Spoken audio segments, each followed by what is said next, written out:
J'ai pas besoin de son pardon ni de ses pleurs, j'ai juste besoin qu'il me dise oui, Madame l'évêque, je vous ai bien violée.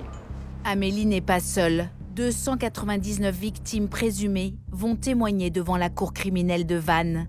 4 mois d'audience pour juger celui qui est accusé d'être l'un des plus grands pédocriminels de France. Joël Le Squarnec, qui pendant plus de 30 ans aurait commis des abus sexuels en toute impunité. Amélie l'évêque, nous l'avions rencontrée il y a 5 ans. Elle avait toujours ressenti un mal-être dont elle ne comprenait pas la cause, jusqu'au jour où elle a ouvert son journal. J'ai eu un déclic. Amélie a 9 ans lorsqu'elle se fait opérer de l'appendicite par le docteur Le Squarnec. Dans sa vie, il y a toujours eu un avant et un après, sans que personne dans la famille ne comprenne pourquoi. J'ai du mal à expliquer ce qui s'est passé dans ma tête. Je sais juste qu'à partir de cette opération-là, j'ai développé des peurs, des angoisses, des phobies.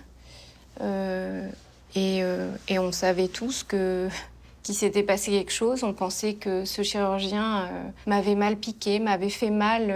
C'est vrai que ça expliquait plein de choses.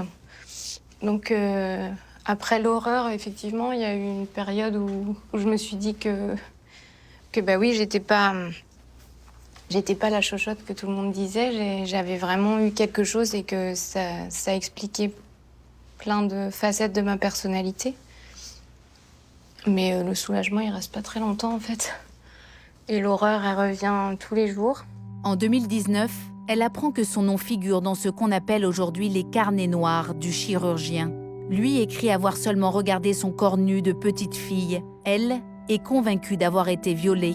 C'est le jour tant attendu pour Amélie. L'avocat de l'ex-chirurgien réclame un non-lieu dans son cas à elle, faute de preuves suffisantes.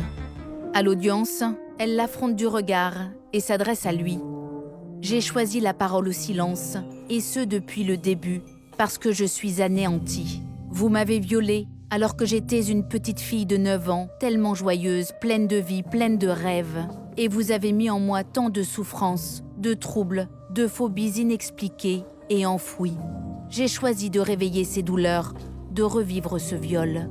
Je vous demande de me redonner ma joie de vivre, parce que j'en ai vraiment besoin pour continuer. Joël Le Squarnec répond abattu. Je voudrais dire à madame que je ne remets pas en doute les souvenirs qu'elle a eus. Je ne les conteste plus. Je mesure la dévastation, l'ampleur de son désarroi lié à ce que j'ai fait.